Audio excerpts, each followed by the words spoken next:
दूसरी माइक।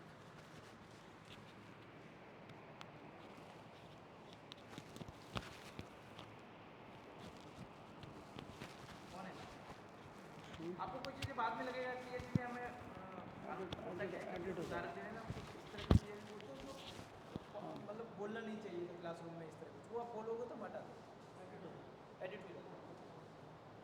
आप इस बोर्ड पे लिखेंगे ना आपको मार्कर तो नहीं मिला मार्कर नहीं, मैं इस पे लिखेंगे या तो फिर मुझे वो दे दो, आप एक डस्टर दे दो। मैं मार्कर मेरे पास है, डस्टर ये और वाला। मार्कर इनको दे दो अलग से लास्ट में दे दो तो आपको आप दोनों पे लिखेंगे तो फिर मैं दोनों के हिसाब से कैमरा लगाऊंगा आप इस पे लिखेंगे या उस पे इस पे, उस पे लिखेंगे हाँ, ये आपने व्हाइट बोर्ड ना या फिर इसी पे रहने दो, इसी पे ठीक है।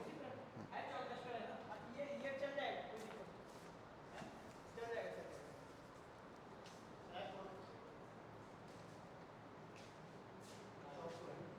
अब मुझे ये टॉपिक फिर से शुरू करना पड़ेगा।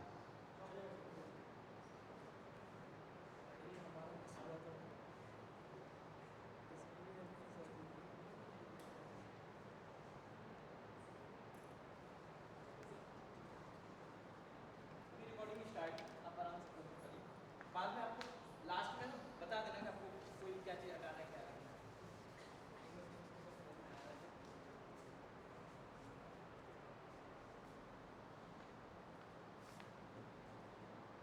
एक बार इतने आप ना CC2 खोलना, CC2 पहले भेजी होगी।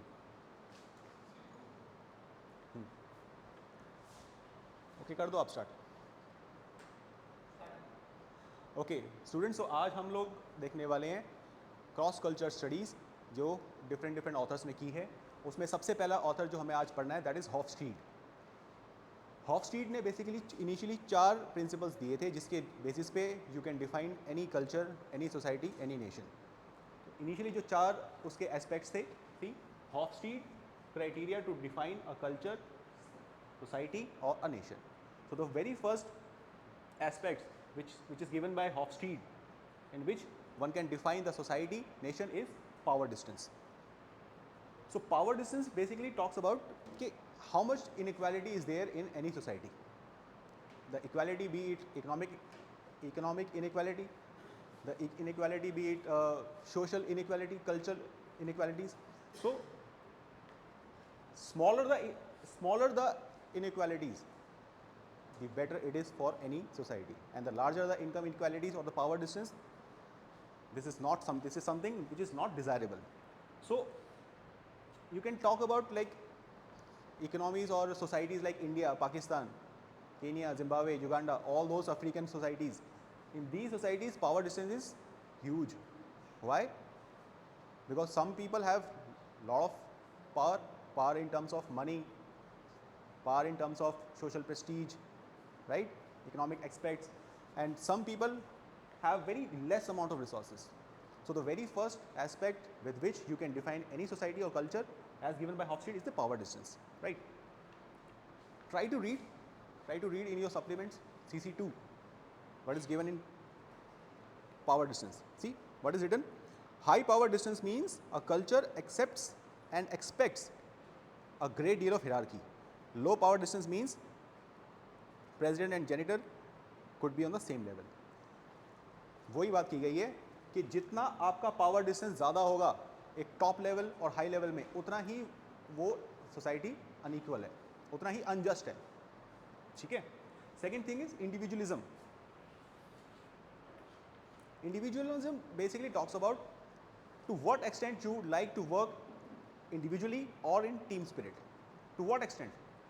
See, ऐसा हो सकता है कि कुछ सोसाइटीज़ में लोग इंडिविजुअल सेंट्रिक होते हैं, they don't generally think about others. The great one, can you give some examples?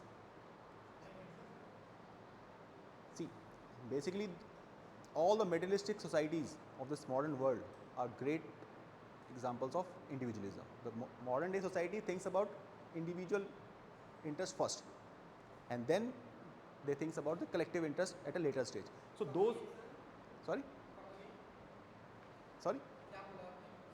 मैंने ये बोला इंडिविजुअलिज्म वो फैक्टर है जिसकी जो बताता है कि आप कितना इंडिविजुअल सेंट्रिक हो.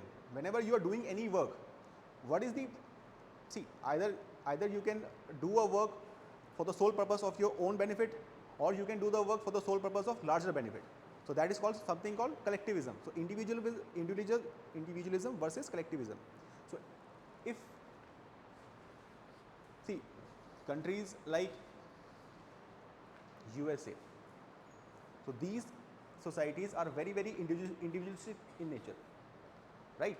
But countries like Bhutan, which is the one of the happiest countries in this world, see countries like, see basically in any society, if you are doing work which is for larger interest, so that is something called low level of individualism. Low level of individualism. So the lower the level of individualism, the better it is for any society, and the higher the level of individualism is not desirable. Again, uncertainty avoidance, the third aspect with which you can define any society. Yes. yes ठीक है. अगर आप कोई भी काम जो कर रहे हो वो इंडिविजुअल सेंट्रिक ना होके एक टीम स्पिरिट की भावना को ज़्यादा बढ़ावा देता है, तो ये अच्छी बात है ना. इसके बेसिस पे भी हम किसी कंट्री को डिफाइन कर सकते हैं, किसी सोसाइटी को डिफाइन कर सकते हैं. अनसर्टेनिटी अवॉइडेंस, बेसिकली ये वो फैक्टर है. देखो, फ्यूचर इज अनसर्टेन, है ना. तो कुछ अगर किसी सोसाइटी के अंदर आप फ्यूचर को लेके बहुत ज़्यादा रिजिड हो, बहुत ज़्यादा आप फ्रीक्वेंट चेंजेस नहीं कर रहे हो, तो देखो अनसर्टेन फ्यूचर को डील करने के दो तरीके हो सकते हैं. पहला, आप एकदम हो जाओ रिजिड, एकदम डर के जीना, रिजिड होना, कोई चेंज ना करना. और दूसरा, एकदम फ्री हो जाओ, लेट इट बी, जो होगा देख लेंगे. तो दो तरह की सोसाइटीज़ बन सकती हैं, है ना. अनसर्टेनिटी अवॉइडेंस वो एक बेसिकली एक डर का माहौल है ना. जो सोसाइटीज़ अनसर्टेनिटी को लेके बहुत ज़्यादा रिजिड होती हैं, ज़्यादा फ्रीडम नहीं दे देती हैं, बहुत कट के चलती हैं, बहुत ज़्यादा रिजिड अप्रोच अपनाती हैं, ऐसी सोसाइटीज़ को हम बोलते हैं कि इनमें अनसर्टेनिटी अवॉइडेंस का लेवल ज़्यादा है.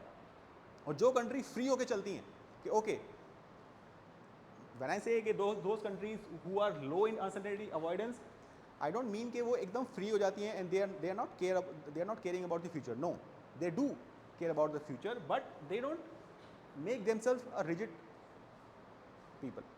They are basically dynamic people, and they are basically realistic people. They will do the things, act upon the things as it is, as the things will turn up. So this is also one aspect with which you can define any societies, right? Those people who are having very rigid approach in terms of future, such people could be called very high uncertainty avoidance people.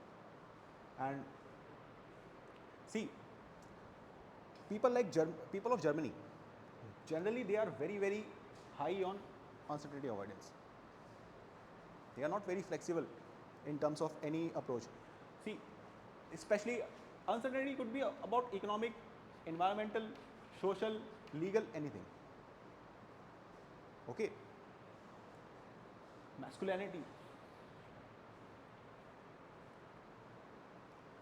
See, masculinity is something, see, if the level of masculinity in people is low, that means the level of feminism is high. Yes or no? All these aspects talks about the criteria with which you can define a society, right? I'm not saying that, we are not saying that high masculinity is good or low masculinity is bad. No, we are only looking at how Hofstede has given us various criteria with which we can define a culture or society. So masculinity means, see, if you are high on masculinity, that means you are low on feminism. And if you are very low on masculinity, that means you are very high on feminism. So there are certain societies and cultures in India, especially in the northeast region, there are certain tribes which are very feministic in nature. Yes or no? Everything is women centric. Generally what happens is, after marriage, girls do not go to boys' house. It's rather the other way around. Boys go to women's house. All the property is in the woman's name. So those people are very low on masculinity and they are high on feminism. And those societies which are very men centric, such society would be called as very high masculinity feature. Got it? Fifth approach is long-term orientation. See, there are two ways to do a thing. One is having a very short-term approach.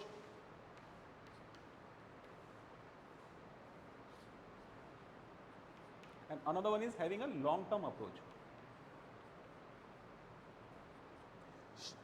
Short-term approach gives you basically quick results.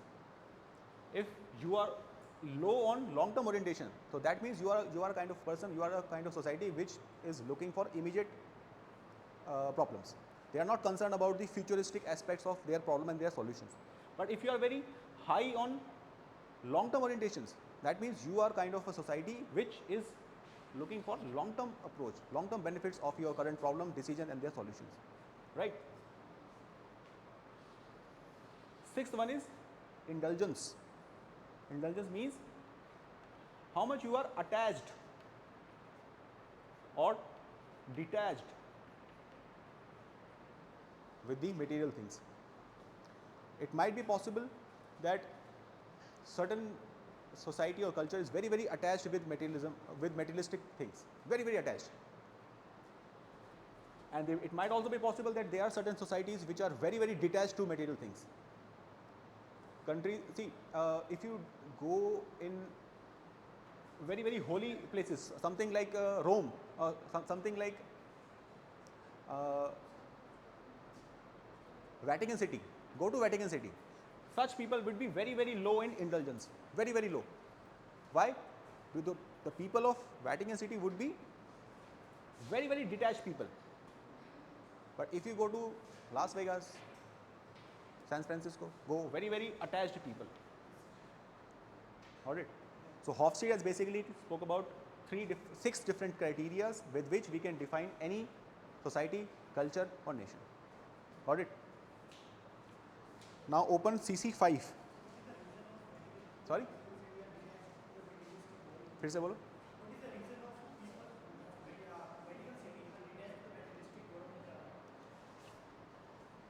See, Vatican City, in Vatican City, you mainly find people, very, very spiritual people. Very, very spiritual people. And those people, according to those people, the sole motivation of living a life is to live by spiritualism. They are so much so, I'm not saying that the people of Vatican City are completely detached with the material world. No, they are living in this world. But they are very, very spiritual people, and the sole motivation for their happiness is something which gives them inner satisfaction and inner happiness. They feel connected with the supreme body, that is God for them, and this is something which gives them inner satisfaction and happiness. So that is why they are very, very detached people with the material world. They don't want to have big cars, they don't want to have big luxurious house. They are happy with what they have. Rather, they are focusing on, they are focusing on basically to focus on, their inner desires. They focus on to meditation, rituals. So that is why they are detached with the physical material world. Now open CC5.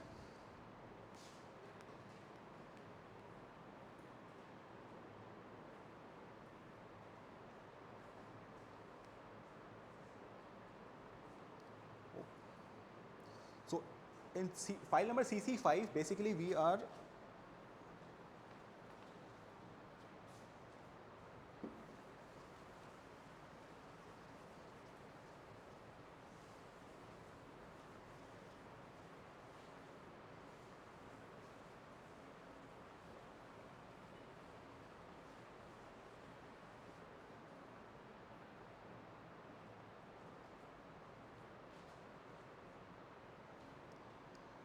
okay. Our next topic is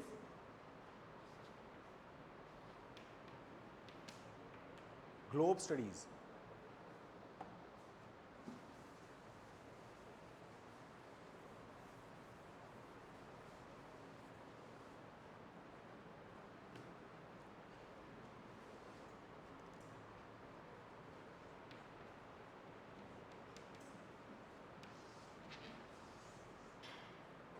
So globe studies is basically a very vast. Globe study is basically an attempt to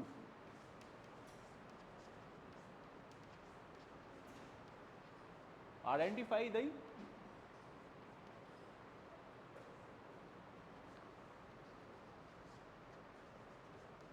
cultural aspects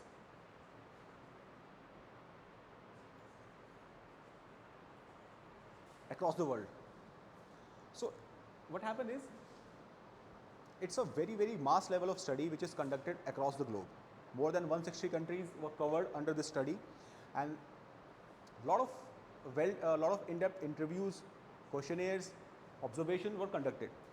And after that, after the inputs received by the various scientists indulged in these globe studies, different statistical methods were applied, and overall framework has been given, which is called the globe studies. The full form of the globe study is Global Leadership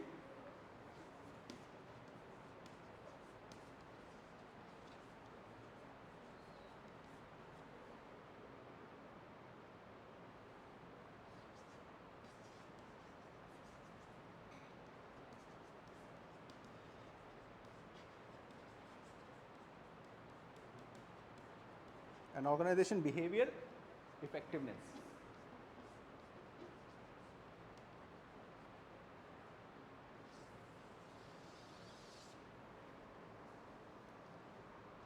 ठीक है, तो ये एक ऐसा experiment था large scale level पे जो काफ़ी सालों तक चला, ठीक है, और जिन्होंने कुछ पैरामीटर्स दिए जिसकी मदद से आप अक्रॉस द ग्लोब कल्चर को अंडरस्टैंड कर सकते हो, एक पर्टिकुलर बिहेवियर को अंडरस्टैंड कर सकते हो, ठीक है। अब देखो, तो इन्होंने जो पहला डायमेंशन दिया, इनकी स्टडी पे बेस्ड जो पहला डायमेंशन था,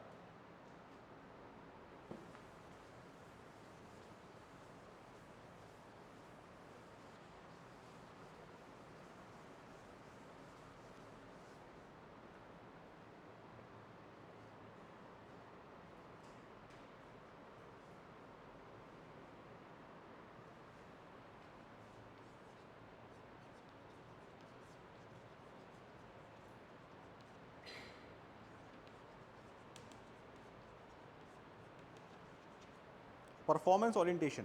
Try to read in CC number 5, the very first point, page number 1, performance orientation. The degree to which a collective encourages and rewards group members for performance improvement and excellence.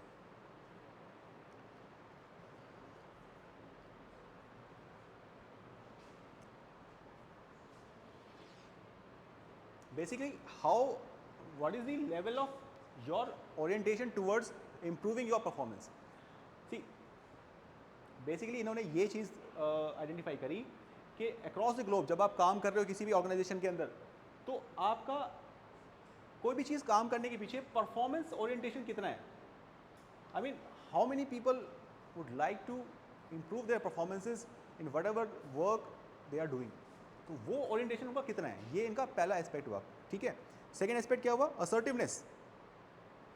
Assertiveness basically how, second aspect is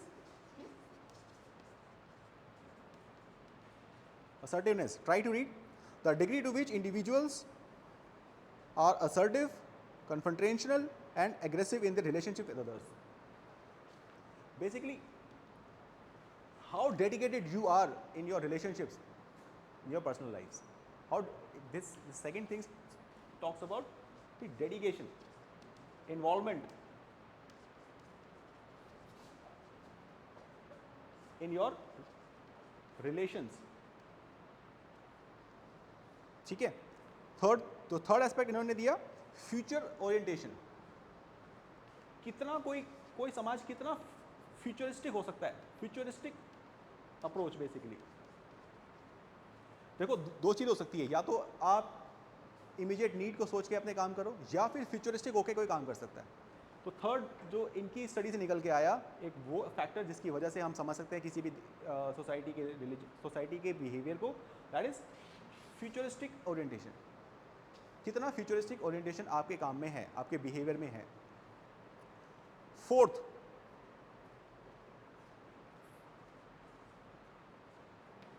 institutional collectivism.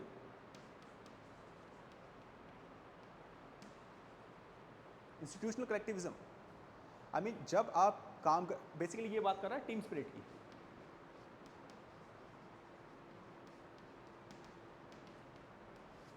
Team spirit की बात कर रहा है। या तो आप एक आप एक सोलो खेलने वाले व्यक्ति हो सकते हैं, या आप एक टीम प्लेयर हो सकते हैं। ठीक है, तो ये बात करता है कि कितना आपके अंदर एक टीम स्पिरिट है ना।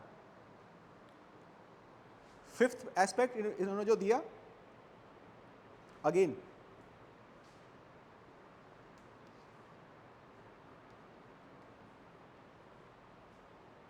इन ग्रुप कलेक्टिविज्म।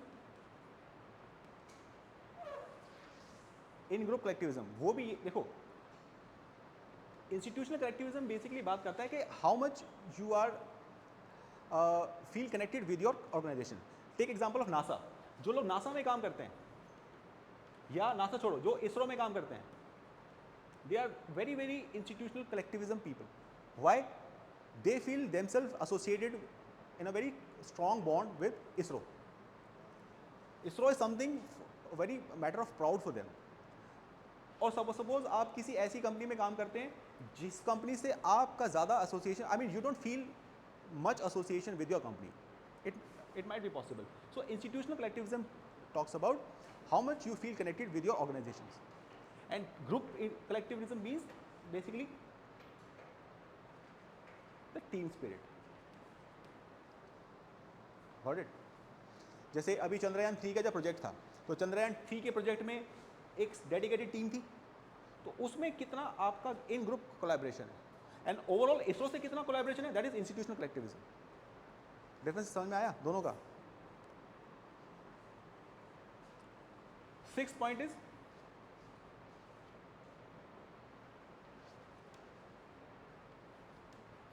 Gender egalitarianism.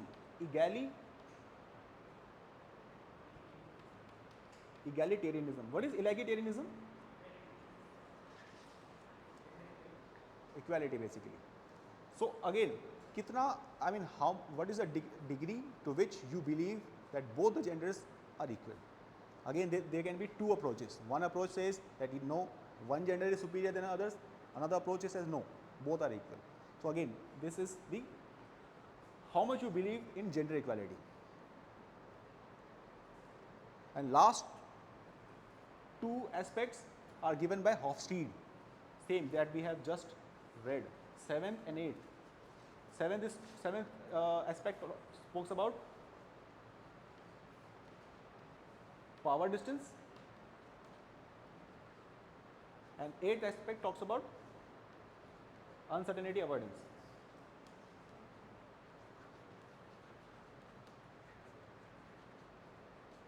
सो ग्लोब स्टडीज़ के ये 8 पैरामीटर्स हैं। पावर डिस्टेंस तो हमने अभी पढ़ा।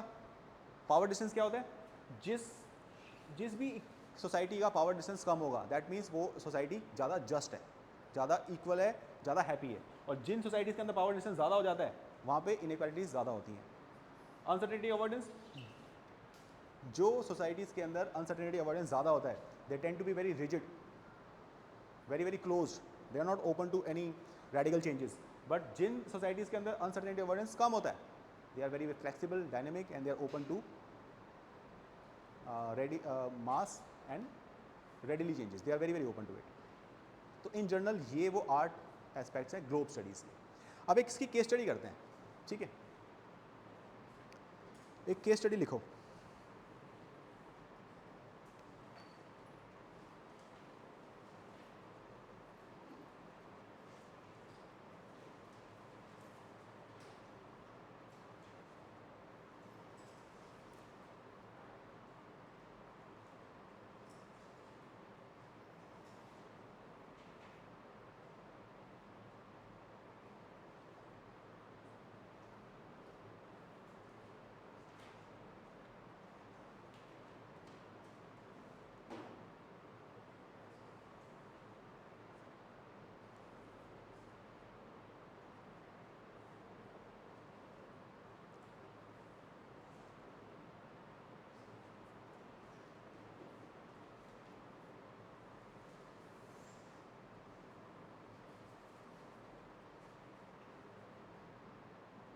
लास्ट क्लास में हमने एथिक्स की बात करी थी, है ना?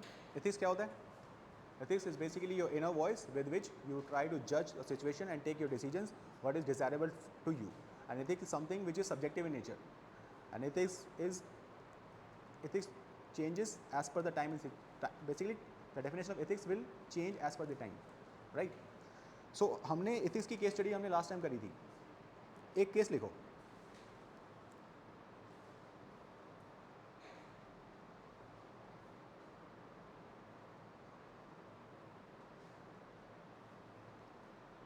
लिखो, imagine you are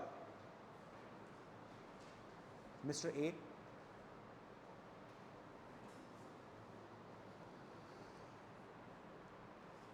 and you are in a business of edible oils.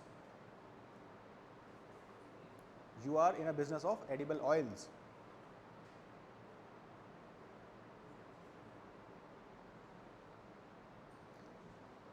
Your product is known for the quality in the market. Your product are known for their qualities in the market.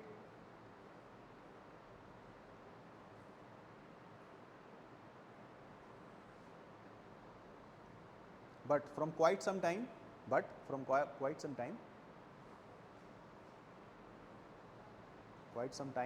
profit margins are continuously falling.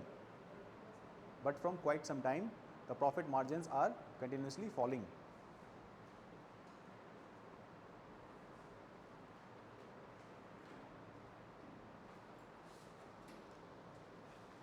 You have not registered your products for trademark. You have not registered your products for trademarks.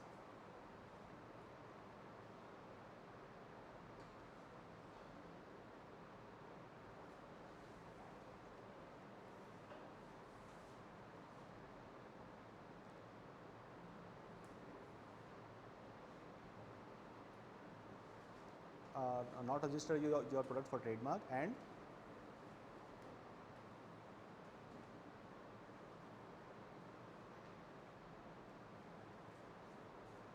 the supplier of raw materials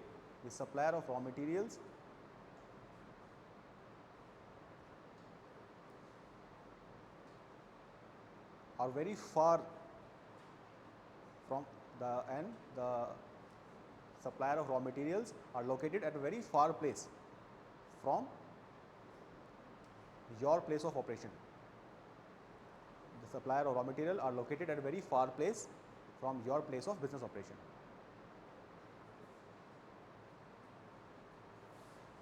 ठीक है? Recently,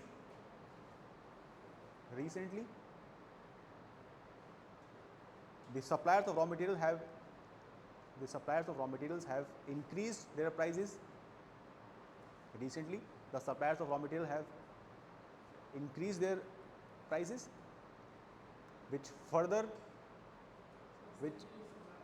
recently the suppliers of raw material have increased their prices, which further lowers your profit margin. देखो यहाँ पे दो challenges हैं. पहला, एक तो बहुत दूर लोकेटेड है, आपके सप्लायर्स बहुत दूर हैं और अभी रिसेंटली उन्होंने अपने प्राइस बढ़ा दिए हैं, तो पहले ही आपका प्रॉफिट फॉल हो रहा था और कम हो गया इनकी वजह से. आगे लिखो, एक लाइन छोड़ के.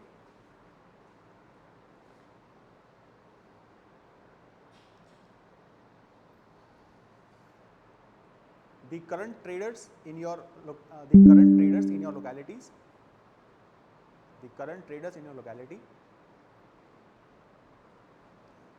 indulge in a practice of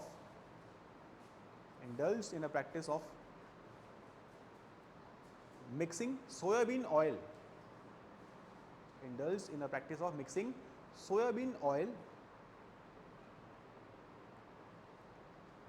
Which is being imported from USA at a very cheap price.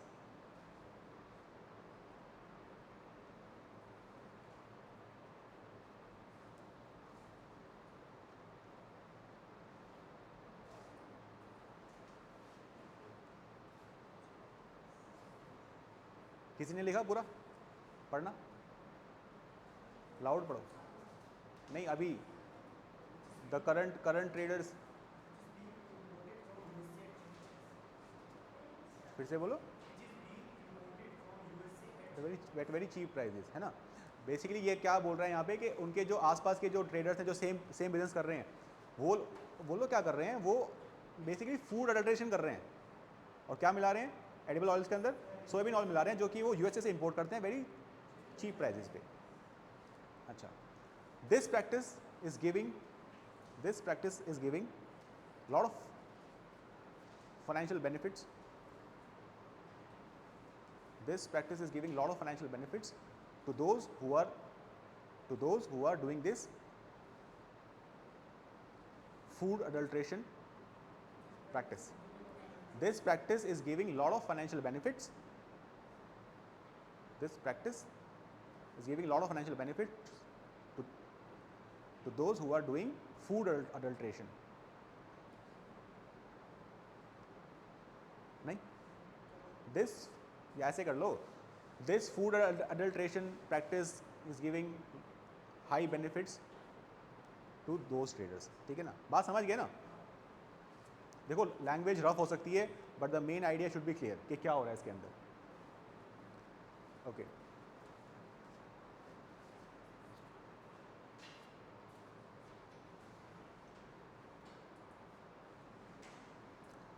लिख लो। Also the existing laws, rules and regulation in your society, the existing laws, rules and regulation in your society is not very strict.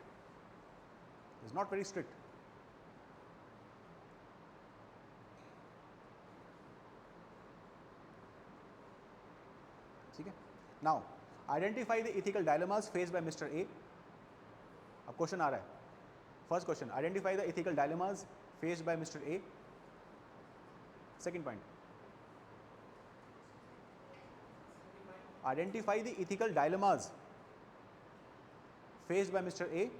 And second point, identify the ways which you can suggest to Mr. A in order to improve. Identify the ways which you can suggest to Mr. A in order to improve the financial stability of their business, of his business. Second question है, identify the ways that you can suggest to Mr. A with which he can improve the financial stability of his business. ठीक है जी, अब जरा case को पढ़ना, 2 question face करना है। देखो सेकेंड क्वेश्चन में बोला गया है identify the ways that you can suggest to mister A with which he can improve the financial stability of his business. पहले एक बार केस पढ़ो।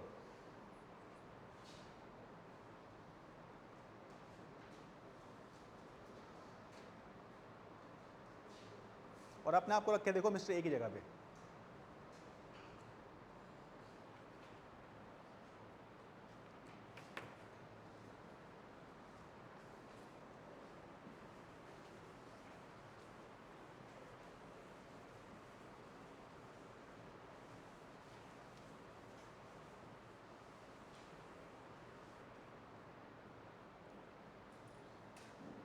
पढ़ लिया केस? क्या केस है?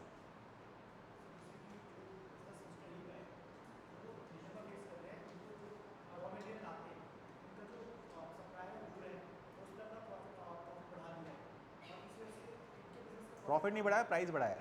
हाँ हाँ हाँ हाँ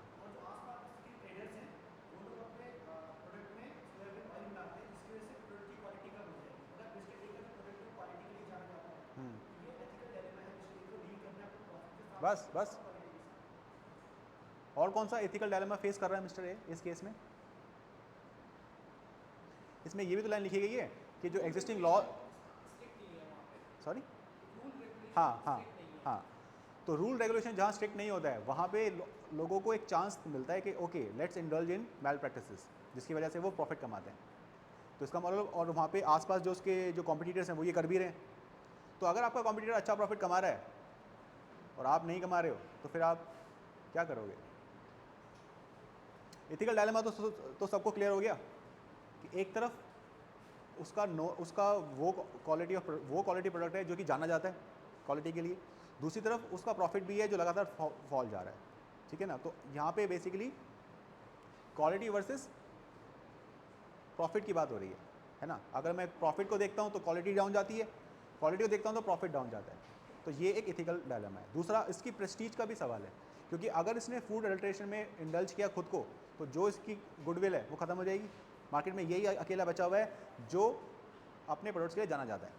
अगर ये भी इस काम में लग जाएगा सोयाबीन ऑयल मिलाने के लिए, तो इस एग्जिस्टिंग मार्केट के अंदर कोई भी क्वालिटी ऑयल नहीं दे पाएगा। तो ये भी एक डायलेमा है। तो बताओ सेकेंड क्वेश्चन क्या है, सजेस्ट करो उसको क्या कर सकता है मिस्टर ए।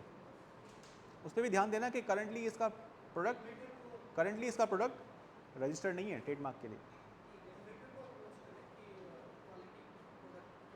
किसको अप्रोच करेंगे? हाँ,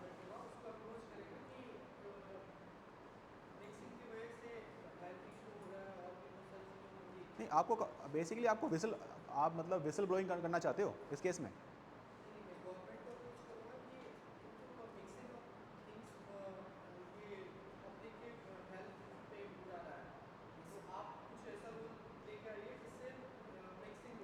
तो basically you are a whistle blower ना, तो उससे आपके बिजनेस में तो कोई फर्क नहीं पड़ने वाला।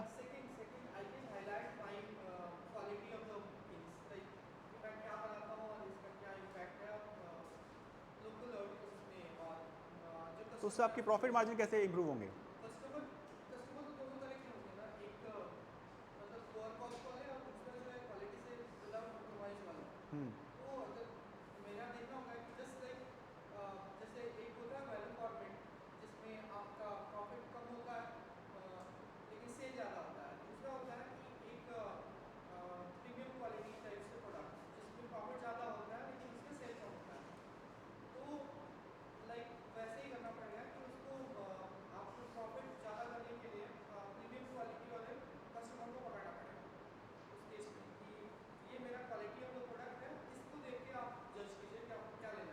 अच्छा,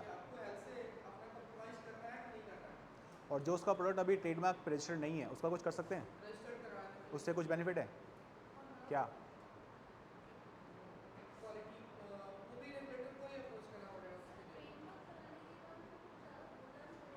हाँ, ट्रेडमार्क लगाने से बेसिकली क्या होगा कि वो बेसिकली ऑथेंटिसिटी बन जाएगी, है ना। Certain trademarks are known for their qualities. और दूसरा, इसका सबसे अच्छा वे आउट यही है इस केस के अंदर कि जो कस्टमर्स क्वालिटी प्रोडक्ट ढूंढ रहे हैं आपको उनको फोकस करना है। ऑफ कोर्स जो सस्ते चीज़ पे जा रहे हैं, अपनी हेल्थ पे कॉम्प्रोमाइज़ कर रहे हैं, ओके, उनको छोड़ना नहीं है, अवेयर तो उनको भी कराना है।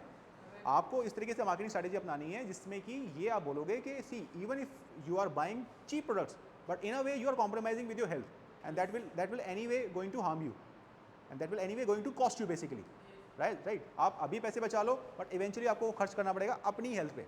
But we are offering you the best and pure edible oils which is being offered by nobody else. So focus कर सकते हैं पहला अपने एग्जिस्टिंग क्वालिटी प्रोडक्ट्स पे, दूसरा अपने प्रोडक्ट को कराओ ट्रेडमार्क, उसको दिलाओ, उसको रजिस्टर कराओ। इसमें आपको बेनिफिट भी मिलेगा, गवर्नमेंट की तरफ से आपको बेनिफिट भी मिलता है। जैसे कि बासमती वाला जो जीआई टैग है, जिन लोगों को वो मिल जाता है जीआई टैग, तो उस पर गवर्नमेंट उनको प्रोटेक्ट भी करती है ना। जैसे जो अल्फांसो मैंगो है ना, बासमती राइस है, ऐसे बहुत सारी चीज़ों के ऊपर जो जीआई टैग मिला हुआ है गवर्नमेंट की तरफ से, वो उनको प्रोटेक्ट भी करती है। दूसरा, आपके जो रॉ मटेरियल सप्लायर्स बहुत दूर लोकेटेड है और जिन्होंने प्राइस बढ़ा दिया है, इसके लिए कुछ कर सकते हैं क्या? नीरज ढूंढना पड़ेगा आपको, पहले तो नीरज ढूंढो। अगर नीरज नहीं मिलते फिर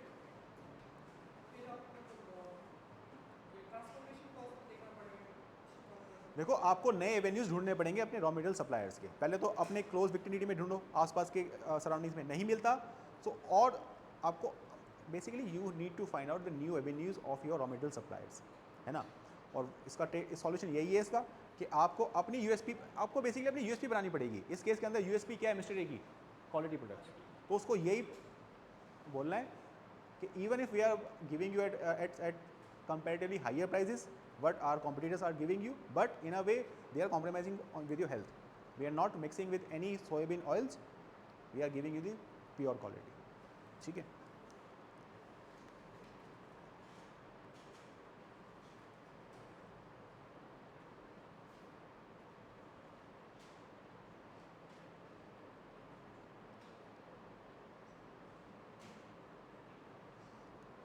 एक फाइल मैंने आपको भेजी है, एथिकल थ्योरीज, एक बार उसको ओपन करना.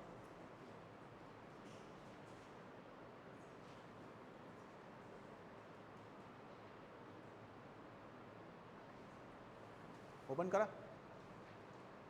कर लिया. देखो, शुरुआत में इसने बताया व्हाट इज एथिक्स, वो तो आप पहले ही जान चुके हो. कैरेक्टरिस्टिक्स क्या है बिजनेस एथिक्स की, ये भी हम बात कर चुके हैं. इंपॉर्टेंस, ऑब्जेक्टिव्स, ये भी कर चुके हैं. यहाँ पे हमने केस स्टडी की है दो, एक KFC की और दूसरी ITC की. तो जरा KFC के बारे में पढ़ना थोड़ा कुछ. देखो, सबसे पहले बताया गया KFC के बारे में. KFC क्या है, कहाँ से शुरू हुई, भारत में कैसे आई. KFC कहाँ से आई है, KFC कहाँ से आई है, USA से. KFC का फाउंडर कौन है. KFC की स्टोरी बहुत ही मोटिवेशन स्टोरी है बाय द वे, अपना बिजनेस स्टार्ट करने के लिए. KFC का फाउंडर कौन है, who is the founder of KFC. KFC की फुल फॉर्म क्या है, KFC की full form Kentucky Fried Chicken. And who is the founder of KFC? Colonel Sanders. Colonel Sanders. इस व्यक्ति ने अपना बिजनेस शुरू किया एट द एज ऑफ 65 और 67 में भी. जिस एज में लोग रिटायर हो जाते हैं उस एज में इस पर्सन ने अपना बिजनेस शुरू किया. और इनिशियली इन्होंने क्या किया, USA में शुरू किया. फौज में थे ये, तो जब फौज से रिटायर हुए तो इन्होंने अपना एक लोकल जो एक हाईवे पे वैन होती है ना, वहाँ पे इन्होंने अपना फ्राइड चिकन बेचना शुरू किया. लोगों को अच्छा लगा, इन्होंने फिर वहाँ से और जगह पे खोला. And initially this is how this company became a MNC. और आज सारी दुनिया में ही काम करती है. तो जिन लोगों को लगता है कि now it's too late for us, अब हमसे नहीं होगा, तो 65 ईयर्स की एज में भी इन्होंने ही शुरू किया बिजनेस और आज उनका बिजनेस सक्सेसफुल है. ठीक है. और ये तो चलो फिर भी कम एज है. पंजाब की एक लेडी है, नाम उनका फर्स्ट नेम मैं भूल रहा हूँ, कौर करके कुछ है. She started her own business at the age of 95. 95 साल की उम्र में उन्होंने अपना बिजनेस शुरू किया पिकल्स का, और वो बिजनेस हिट है. अमृतसर में मिलता है वो पिकल, कुछ बीबी का अचार बोलते हैं उसको कुछ. और ये उनको कैसे मिला, उनकी बेटी वो बहुत अच्छा अचार बनाती थी, उनकी मम्मी. तो जब उनके बच्चे बड़े हो गए तो उन्होंने ऐसे ही बोला कि मम्मी आपको अपना अचार कमर्शलाइज करना चाहिए और लोगों को बनाना चाहिए. उन्होंने बोला कि नहीं ये तो बस हम अपने घर के लिए बनाते हैं. लेकिन फिर उन्होंने अपनी बेटी को एक बात बोली कि 95 सालों के अंदर I have not earn a single penny of my own work. मेरे पास एक रुपया भी नहीं है खुद की कमाई का. तो फिर उनकी बेटी ने उनको पुश किया कि आप इस अचार को बनाएं. और पहले हम लोग उन्होंने अपने अमृतसर की गलियों में बेचना शुरू किया. इवेंचुअली वहाँ से लोगों को अच्छा लगा, फिर शहरों में, चंडीगढ़ में, मोहाली में, फिर ऐसे करके इनिशियली वो फेमस हुआ. तो age is not a barrier in order to start anything. Anyway, आगे पढ़ना है इसको, KFC की केस स्टडी को आगे पढ़ो. यहाँ पे देखो बैकग्राउंड दिया गया है, KFC कहाँ से आई है, क्या करती है. फिर KFC की एंट्री इंडिया में भी उसको बताया गया है. KFC इंडिया में कब आया, कैसे आया. देखो इथिकल इश्यूज यहाँ पर भी आ गए थे KFC के साथ में. देखो KFC जब इंडिया में आया तो क्या इशू आया, उसके ऊपर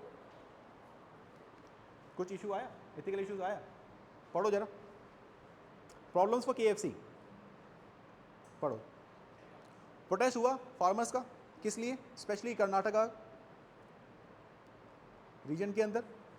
कर्नाटका राज्य रयोत संघ, ये एक फार्मर बॉडी है कर्नाटका की, जिन्होंने क्या किया, एक एजिटेशन किया कि बेसिकली ये जंक फूड प्रैक्टिस को बढ़ावा दे रही है, जिससे कि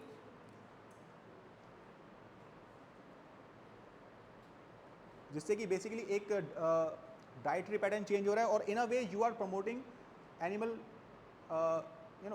basically you are promoting animal cruelty. You are trying to monetize the farmers to shift from non-vegetarian crops to vegetarian things, है ना, आप इन एक तरीके से बढ़ावा दे रहे हो उसको, ये इनके ऊपर लगा आरोप।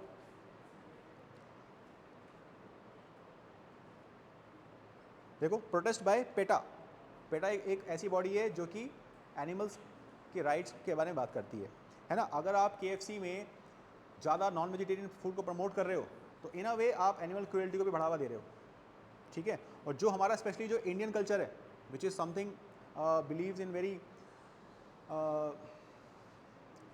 Close to nature, naturistic pattern of living जो हम लोग इनिशियली फॉलो करते थे, उसको कहीं ना कहीं ये डाइल्यूट कर रहा है। तो ये एथिकल डायलेमास फेल्स किया इन्होंने, इसके ऊपर लोगों ने एजिटेशन भी किया। बाद में फिर इनका सॉर्ट एनालिसिस भी दिया हुआ है, इनकी स्ट्रेंथ क्या है, वीकनेस क्या है, अपॉर्चुनिटी क्या है और थ्रेट्स क्या है। अब देखो एक क्वेश्चन भी है, क्वेश्चन पढ़ो। क्वेश्चन है, since its entry in India in 1995 KFC has been facing protest by cultural and economic activities and farmers, what are the reason for this protest. Although इसका आंसर भी लिखा हुआ है बट आंसर ना देखें और बताएं क्यों, क्या वजह हो सकती है प्रोटेस्ट करने की।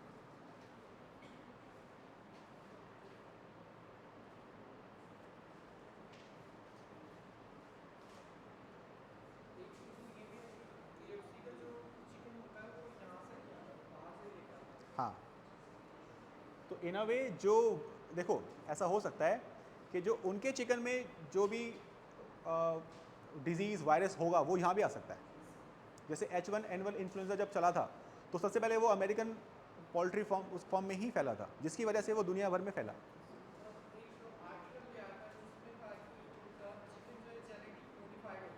हाँ हाँ हाँ, प्लस उसके अंदर फिर केमिकल्स भी होते हैं, क्योंकि अपने फूड को लॉन्ग आवर्स तक प्रिजर्व करने के लिए वो उसमें आर्टिफिशियल केमिकल्स मिलाते हैं। तो this is also something which is not good for human health. दूसरा, ये इंडियन फार्मर्स को एक तरीके से इनडायरेक्टली एक इंसेंटिव दे रहा है कि आप फूड क्रॉप्स से शिफ्ट करके एनिमल्स की तरफ, एनिमल हस्बेंड्री की तरफ आप जाइए, ज़्यादा से ज़्यादा गेहूँ चावल मत उगाइए, चिकन पालिए। तो this is also something which is changing the food habit of India. और plus KFC, the food which is offered by KFC, this is something which a poor people cannot afford. So ये भी एक social inequalities को promote कर रहा है, yes or no? तो ये सारे एथिकल एंगल से KFC के ऊपर। क्वेश्चन 2 पढ़ना, do you think that in the light of fierce competition it is justified for a business organization not to give importance to ethical values at the cost of making profit? Why and why not? क्या बोल रहा है question में कि in the light of fierce competition क्या business को ethical values को primacy देना जस्टिफाइड है? वाई और वाई नॉट? क्योंकि अगर एक तरफ वो एथिक्स की बात करेगा तो कहीं ना कहीं प्रॉफिट कॉम्प्रोमाइज़ होगा, और वैसे ही इतना कंपटीशन है, तो क्या ये is it justified to give preference to your ethical standards more than your profit margins? क्यों उससे क्या होगा? हाँ, ये सारी बातें हम ऑलरेडी डिस्कस कर चुके हैं, ठीक है ना। इससे क्या बेनिफिट होगा? बेसिकली आपकी बनेगी गुडविल, और goodwill will give you way in the long run. Goodwill will make you established in your respective industry for a very very long time, ठीक है। और कहीं ना कहीं ये आपके प्रॉफिट मार्जिन को भी हाई करेगा, क्योंकि पीपल वॉन्ट्स टू बाय